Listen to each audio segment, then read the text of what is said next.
Welcome back to Mortuary Mayhem, a podcast by funeral service professionals for funeral service professionals, where any day above ground is a good one.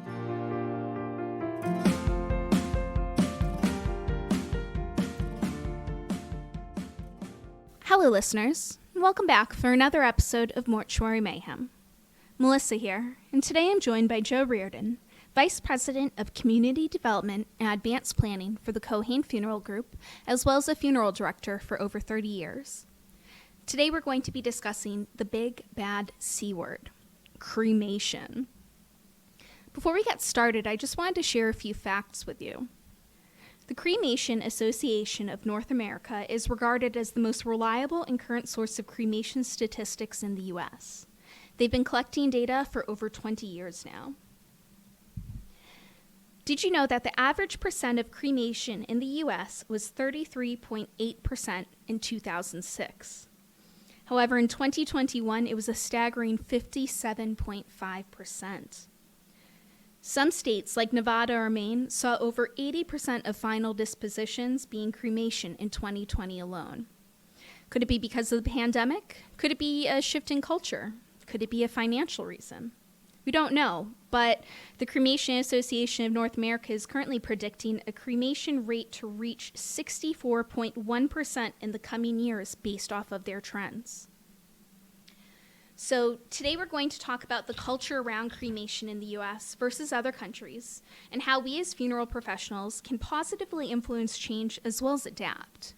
Joe, thank you for joining me today. Thank you for having me, Melissa, and welcome me here. It's a great honor to be on your podcast. Really appreciate it. Now, Joe, you've been doing this for over 30 years. Mm-hmm. You work behind the scenes doing pre-need, you work doing funerals. What have you seen over your years as a funeral director? When I began in funeral service in 1987 as an apprentice, I was working in a firm that served a mostly Italian and Irish Catholic community. And in that time, it was very simple. They were, in some ways, unfortunately, cookie cutter services. People chose to have open casket visitation. They typically would have a church service. The majority of our families were Catholic, so they had a mass, and they were buried. Casket burial was by far the predominant choice. And then as time went on, it changed a little bit as cremation crept in. Unfortunately, there was a lot of ignorance about cremation, not only in the general public, but among funeral directors. And that ignorance is something that funeral service is paying the price for today, because many funeral directors are still a little bit behind the curve on cremation. And looking back 30 years ago, if we had done things a little bit differently, I think people would be more aware of all the options available to them today. So I know that personally, if I talk about, final disposition with friends or family, they'll say, oh yeah, no, I'll just do the cremation. It's faster, it's easier, it's less for you guys to have to handle. But that's not true at all. And I'm assuming that's part of what you're talking about, how we fell behind the curve with that. What do you think we could do now to help kind of inform our families about their options? Education is the key. 2016 was the first year that cremation surpassed burial as the predominant method of disposition. Oh, wow. And I classify disposition as immediate disposition because burial is a form of both immediate and final disposition. Mm-hmm. Cremation is a form of immediate disposition. What happens after that is of great concern and consequence for families, because final disposition has to be carried out in some way. Yet, a lot of funeral directors today still don't address that. When someone is cremated and transferred back into the funeral home's care, they often will just arrange for transfer back to the family without speaking to the various options that are available. A lot of that is because funeral directors don't necessarily know all the options. Some of it is that some funeral directors are just tired, they're older, don't really have an affinity for cremation, and assume that many families aren't interested in anything other than to transfer the person back to their care. So that leaves a very wide gap in information because, like you said, many people hear on the street, oh, it's easier, it's less expensive. There are low-budget providers who are on the radio constantly saying, just do it the inexpensive way. Save the money for your kids. Have a party. Have to be honest, no one has a party when somebody dies. No. But in the United States, the mentality is around that. It's largely driven by a society that's focused less on community and more on individualism. And that individualism transcends death when families will come in and say, well, Mom always wanted to be cremated. That's all they know. They don't know anything else, and they assume, because of the information that's out there, which is minimal, that cremation means you're cremated, and for people doing it for themselves will often say, just throw me away. Well, we're not going to throw Mom away, but that leaves families in a bind because they don't know what to do. And because there's a lack of information out there, it's incumbent on us as funeral directors, your audience, to be able to present families with the options that are available, because it's a lot easier to have a wake, a mass, and a burial than it is to open the door to cremation and the myriad of options for both ceremony and final disposition. Now, you mentioned something about, sorry, I'm not great at verbatim, but you said, okay, you have the cremated remains back, and then what do you do? Mm-hmm. And I personally feel like that is something that we as a culture struggle with. You have grandma sitting in an urn on mom and dad's mantle, and then mom and dad move, and Gram gets packed up into a box, and then they go and sell their house, and you're unpacking things for them years later, maybe when mom and dad pass and you're clearing out their house, and oh, there's Gram. So what is something, do you think, besides from education, do you think there's something culturally that we could do? Is there some way that you think we can, as funeral directors, help people embrace celebrating with cremated remains like we do with a body in front of us that's being buried?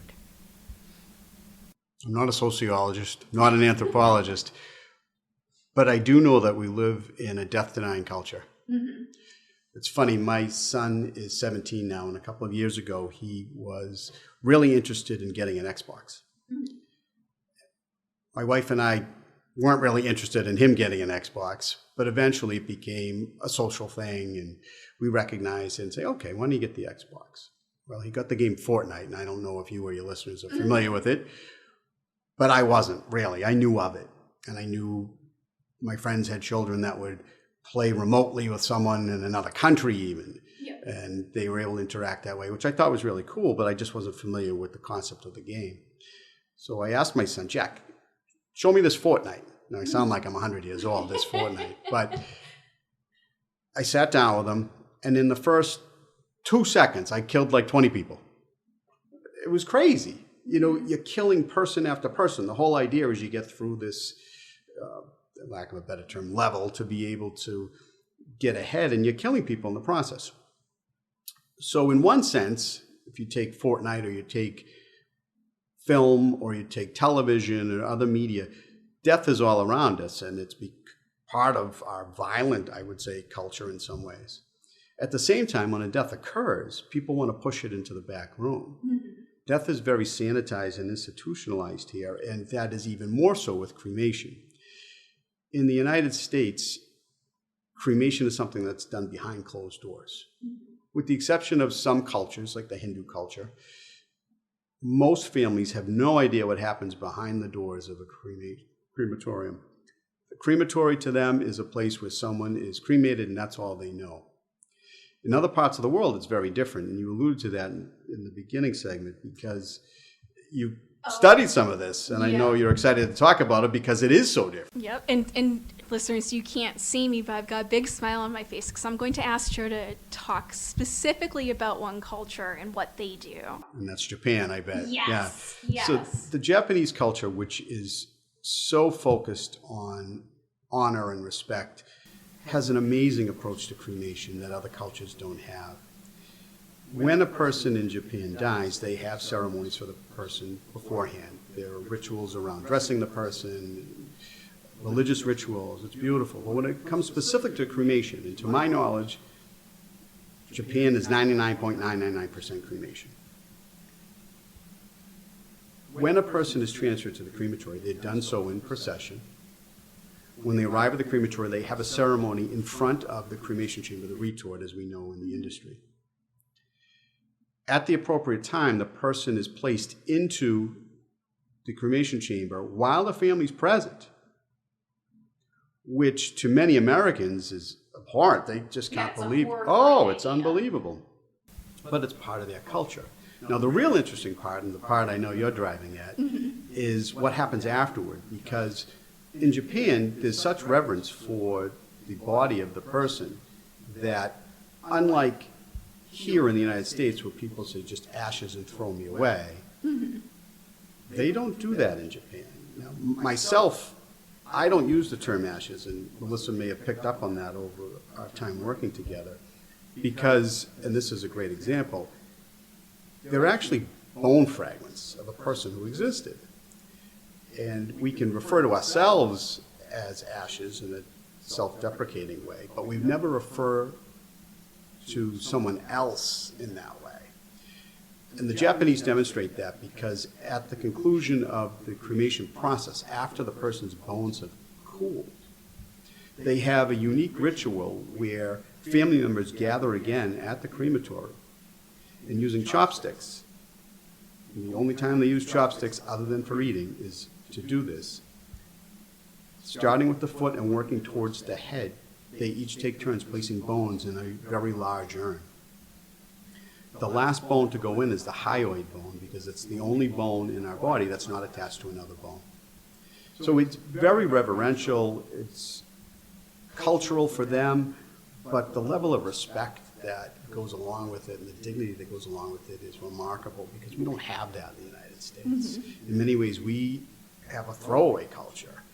And the throwaway culture is in direct conflict with what our families feel. We feel just throw me away.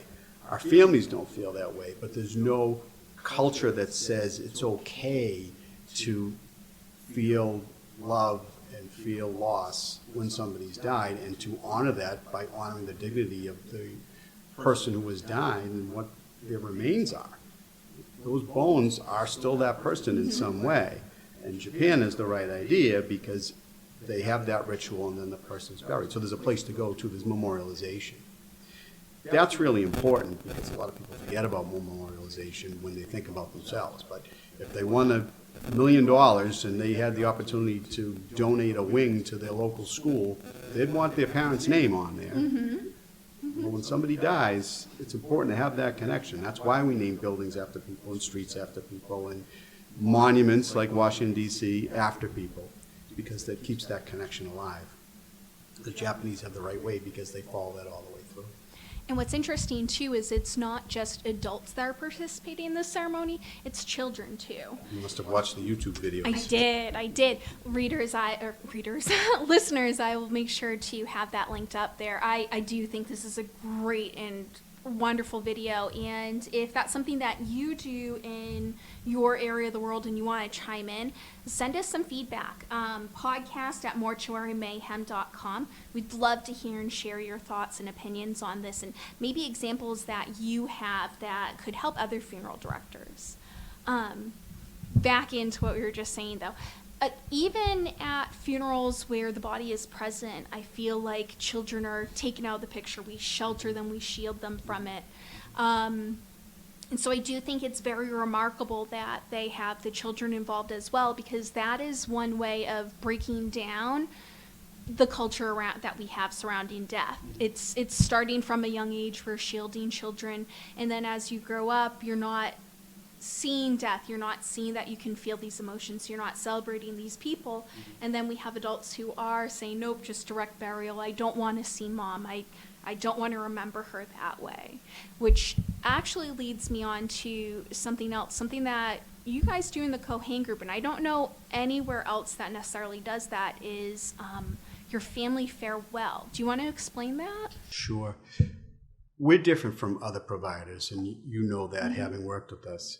Our approach to families who are choosing not to have open casket ceremonies includes the same high level of service we would provide a family having open casket ceremonies. We don't differentiate the level of service just because a family is choosing one thing over another. I compare it to the restaurant industry. If someone is having the Chateaubriand, you're going to provide them the same level of service at the table as you would to someone who's going to have a piece of grilled chicken. It's service. It's about service, and we provide that high level of service. Where we go over and above is the way we do care for families choosing not to have open casket ceremonies. Now, I say open casket ceremonies because this could be families, you mentioned immediate burial, who are choosing to have closed casket ceremonies followed by casket burial. Doesn't matter. It's the whole idea of seeing the person and saying goodbye to them.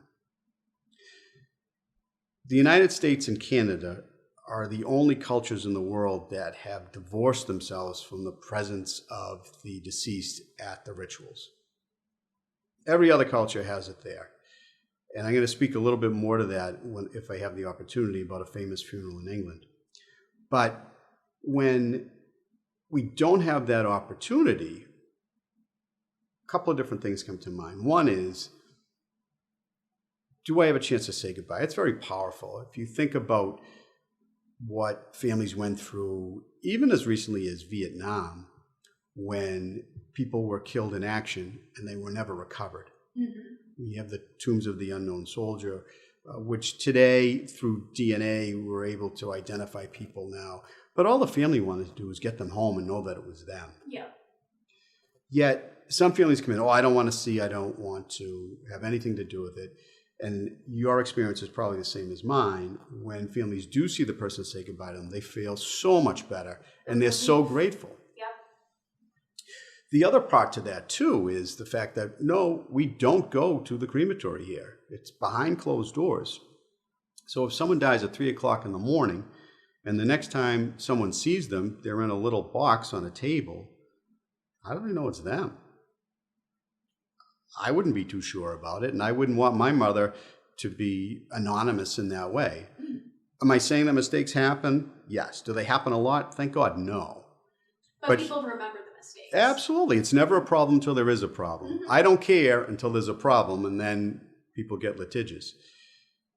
The family farewell does two things then. It allows the family to say goodbye, which is so important, which is why people want someone who was drowned, for example, or who was killed overseas or something like that. They want that opportunity to see them and say goodbye to them, to know that it's real, it happened, and to say goodbye. But the other part is functional. How do I know this is my mother? Well, we want to make sure that family is very comfortable knowing that, because I would want that for my own mother. And the directors here, the team here, the Cohanes, they want the same thing. They want to know that everyone's treated with the same level of care and dignity, regardless. So this family farewell is unique to us, and families have commented so often of how much they appreciated the experience and saying goodbye and knowing that it's the correct person. So listeners, what we do here at Cohane is, if you are not going to be viewed, your loved one is bathed, dressed, features set, you are placed in your casket of choice, and then the family's actually invited in to give that final farewell within the state regulations. There's a number of people and a number of time because of sanitation purposes, but it gives that chance, if your last vision of mom was, in the hospital with her hair a mess and her jaw hanging wide open, to see her in her favorite outfit that, she had picked out or you had picked out for this occasion. Her hair washed and clean, her mouth closed, her eyes closed, and looking peaceful and at rest. And that, I can't tell you how many families I've encountered that said, I don't want to see her like that. And I've had to explain, you're not going to see mom like that. You're going to see mom at rest. You're not going to see mom how you last saw her. And I do think it's a good idea. And then they come in and they leave, and they cannot thank you enough, and they cannot stop talking about how thankful they were that they came in and did this. People who are dead set on not seeing them before, just so thankful that they came in and took that opportunity to see their parent or their loved one, whoever, one last time in a way that makes them feel comforted. Oh, absolutely. And it can be a really meaningful experience, too. I love this example. I had the occasion to work with our colleague, Corinne Leary, one day. We were working with a family, and I believe, if I remember correctly, I had done some advanced planning with the woman. I just went down to say hello. Corinne was working with her. They were caring for her dad. And I noticed she had a Metallica tattoo on her arm. And I just brought it up in conversation. I said, oh, you like Metallica? And she's like, yeah, my dad did too. And she holds up a concert T-shirt that he was going to be wearing for the family farewell. So, oh, that's amazing. Well, when she came in for the family farewell, we had Metallica playing. Oh, that's which came in. Step. And yeah. She was thrilled. It just made her more comfortable. It was a great tribute to her dad. They shared that affinity for metal music. And it was just an emotionally cathartic time for her to have that and bring that all together. And that's the type of experience we want to create with a family. I share another example. A friend of mine lost her mom, and during the arrangements, she just happened to mention that her mom liked Jimmy Buffett. So when we had the family farewell, I didn't tell her. She didn't know. Same as Metallica. We had Jimmy Buffett playing in the background. Sometimes people will have personal items that are there as well. You've seen that. Sometimes people bring in flowers. We just want to create an experience that's warm, that is loving, because that's what it's all about. People love this person. They want to say goodbye because it's really hard to separate when someone's died. And if you don't have that, you're going to find problems down the road, because we saw that with the pandemic, where people still are struggling because they never got the chance to say goodbye to dad, because dad was in the hospital. They couldn't even go see him in the hospital. And after he died, because of the pandemic in the beginning, we weren't sure what was happening. And so a lot of people were nervous and they didn't want to see the person, which we could understand at that time. They were scared, and they regret that now, some families. But they're struggling with it because they've never had the opportunity to go through the personal and cultural rituals that help them along the way in their loss. You know, you had said before it was cathartic for that family member, and I can't think of a more perfect word to describe a process like that. So here in Massachusetts, funeral homes and cemeteries and crematories, we're all separated. You can't own a crematory and a funeral home at the same time. So in other states, you may, or other countries too, you may have both options and you may do it all in one. One thing that we can do here, and we have done it recently, and you did mention it's big in Hindu culture, is actually going and escorting your loved one to the crematory. So we work closely with Blue Hills Crematory in Braintree, Mass. And their team over there are just phenomenal. And I know when my grandfather passed, I had reached out and said, you know, I'd like to work with the funeral home to be able to go in and push that button and say goodbye to Grandpa. And most of my family were shocked and appalled that I would ever do something like that. But my grandfather was a World War II vet. He was 101, almost 102. And I just didn't feel right, the idea of him going by himself, if that makes sense. I mean, when we're at the cemetery for someone that's being interred there, we're with them. I mean, we'd be doing that later when we buried him with Graham, but right there and then, I didn't want Grandpa to be alone. And some of that may have been a little selfish, but at the same time, I felt like he deserved that honor and respect. Well, I think there's two pieces to that. The selfish piece is not being selfish. It's being normal. It's loving him. Absolutely. What happens after a person dies does not affect them at all. In some faiths, they believe that prayers for them, like I happen to be Catholic, and we believe that praying for the deceased helps them. But in a temporal way, it does nothing for them. Zero. So what I want when I die does not affect me in one way, shape, or form. At the same time, you have, going back to the ignorance around cremation, you have people who are just unaware that that's even possible. So immediately their reaction, and this was your family's reaction, it sounds like, whoa. Why would you do that? And you raise a perfect analogy. It is just like going to the cemetery in that sense, because that's the moment of leave taking. Mm-hmm. That is the moment of primary leave taking. Of course, with cremation, there's secondary leave taking, but the primary leave taking is cremation. That's the immediate method of disposition. Mm-hmm. In Europe, everybody goes to the crematory. The ceremonies are held at the crematory. And what is unique is that in the cultures, and I haven't been to every country, and I certainly haven't spoken to people from every country. I was with a family the other day who had experienced it in Germany. My greatest familiarity is with Ireland, where I was able to visit a funeral, and England because it's well documented. But in those cultures, people go to the crematorium procession as if they were going to the cemetery. And they have ceremonies as if they were at the cemetery. And at the conclusion of those ceremonies, and it can differ from place to place, I'll use Glasnevin Cemetery in Dublin, in Ireland. The chapel there is set up so when a family goes and it's chosen cremation, at the conclusion of the ceremonies, the lights go down and curtains close over where the person was, mimicking the lowering of the casket. That's pretty cool. In some other areas, they may have a floor that drops. People saw that with Queen Elizabeth's funeral. She was placed in her coffin on top of a device, and at the conclusion of the ceremonies, while everyone was present, she was lowered into where she was to be entombed. And the entombment occurred later, but that's how it was. And that was just like lowering a casket into a grave. So there's that leave taking, which is so important. You know, when I was speaking earlier about approaches to these things, it's important to consider, once again, that the funerals are for the living, because one of the most famous recent funerals, other than Queen Elizabeth's in England, was Stephen Hawking's. Now, Stephen Hawking was an avowed, solid atheist.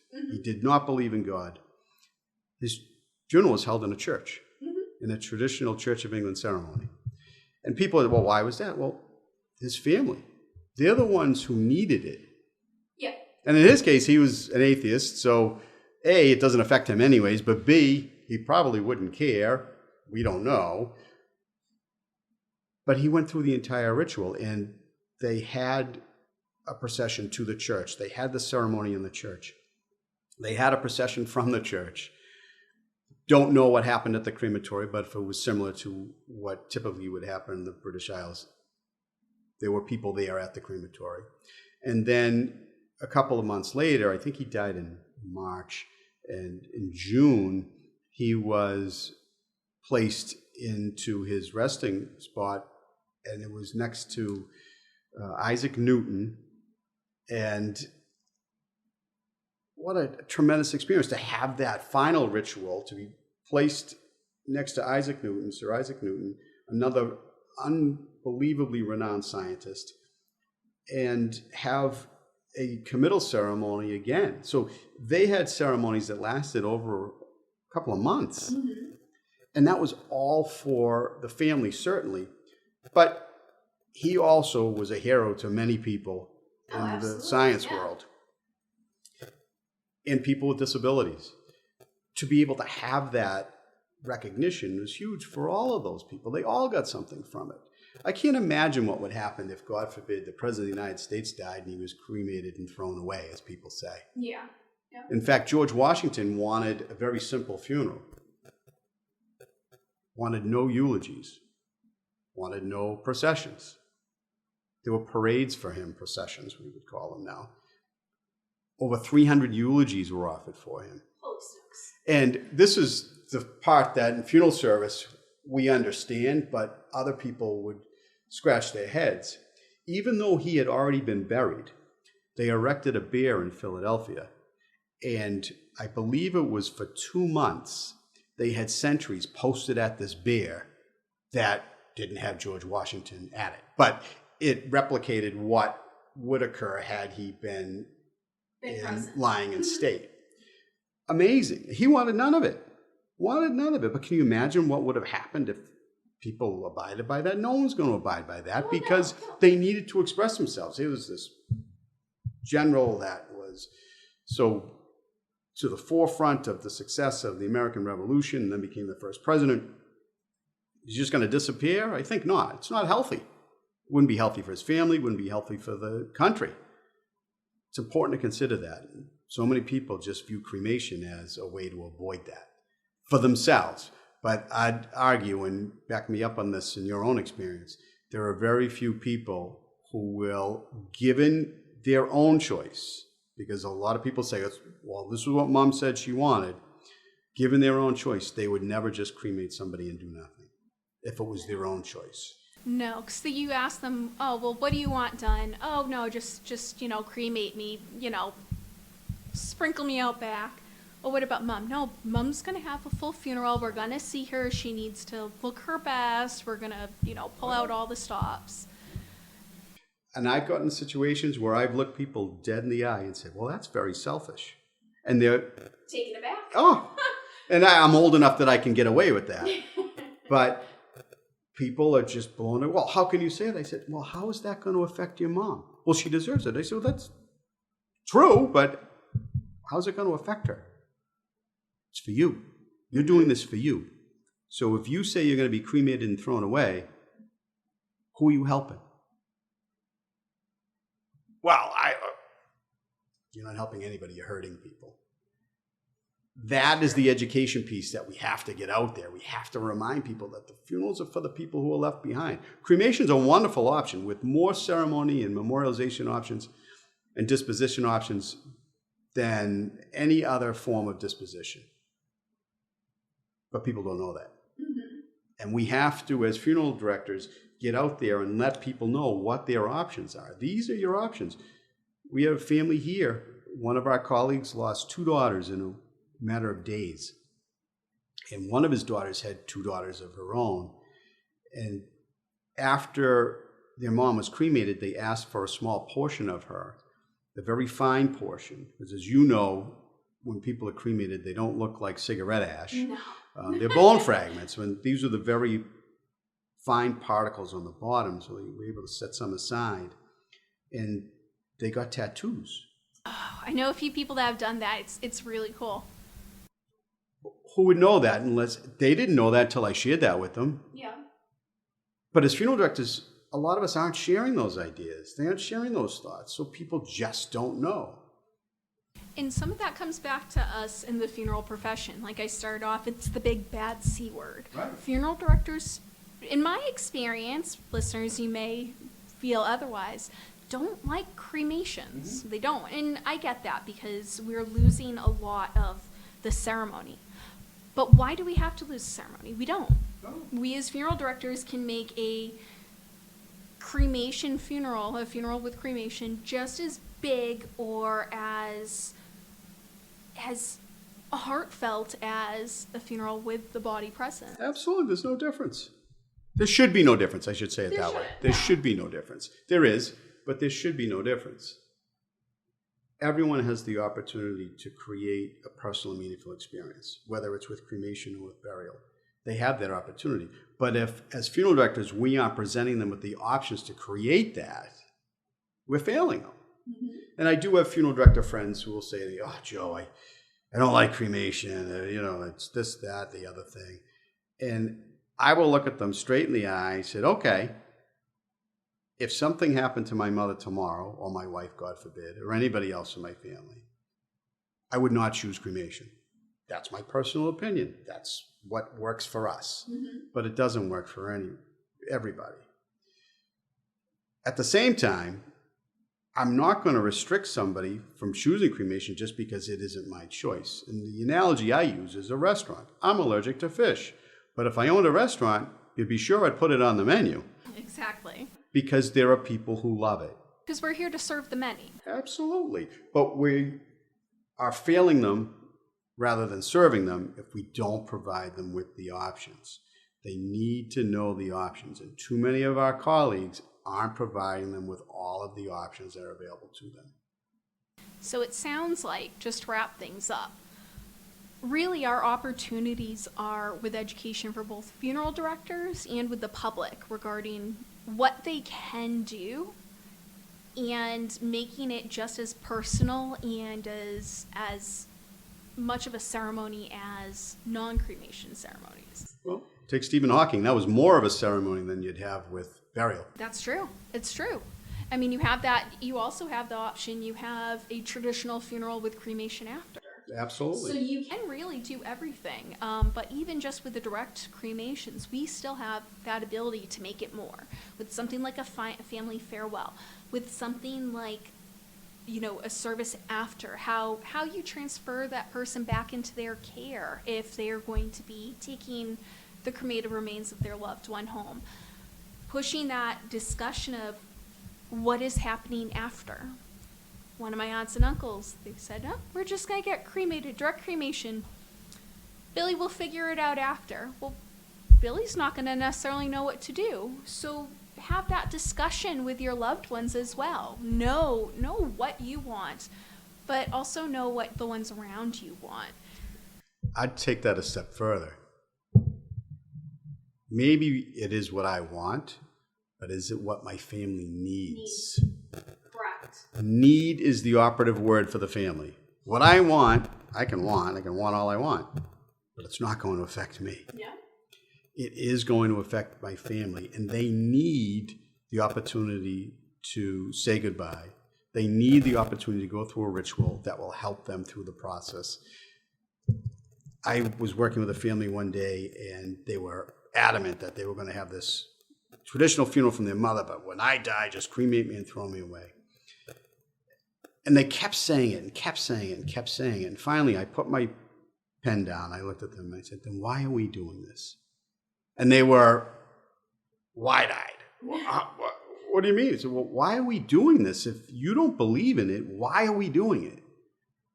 Well, it's what my mother would want and what helps her. I said, well, it doesn't help her. Well, it's what she wanted. So she will be dead. It will not help her at all. It is for you. So if you feel this is a burden, why are you going to do it? Because it does cut both ways. Mm-hmm. Because you could have a family, traditional family from an ethnic background that had 3-day visitations.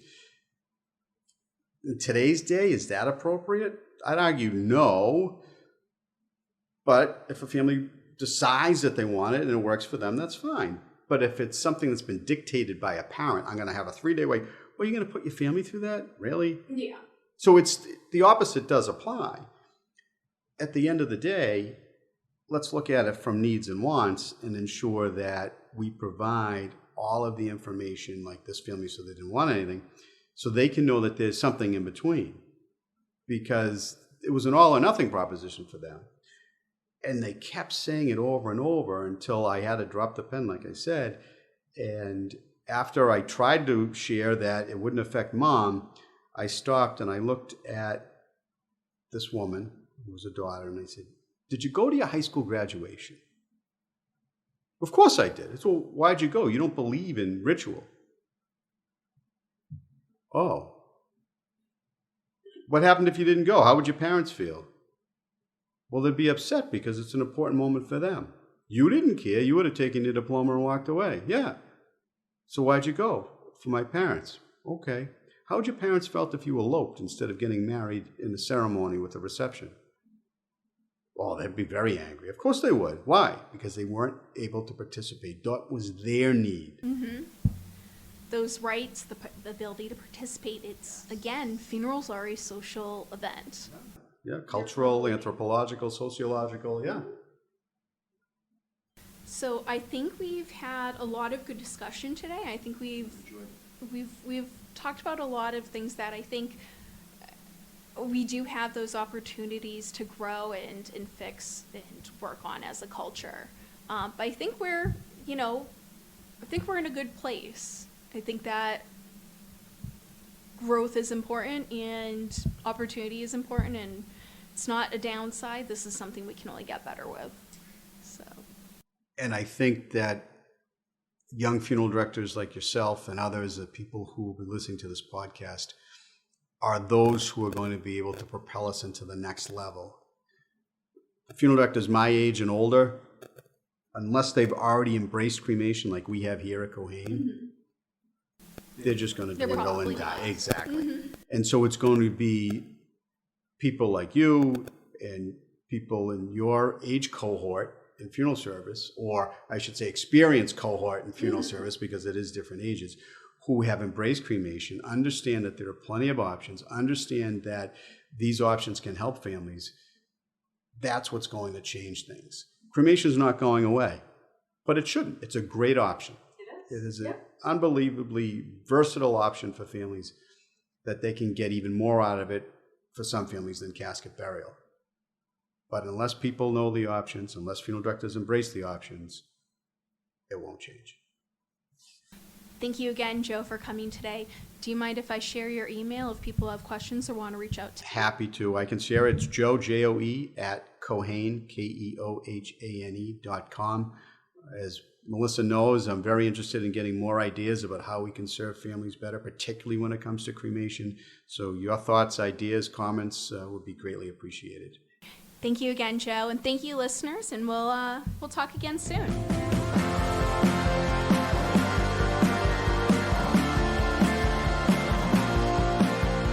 Join us April 19th, 2023 in Bridgewater, Massachusetts for the Funeral Service Career and Resource Fair. Booths are free for employers, vendors, and industry professionals. All are welcome to attend.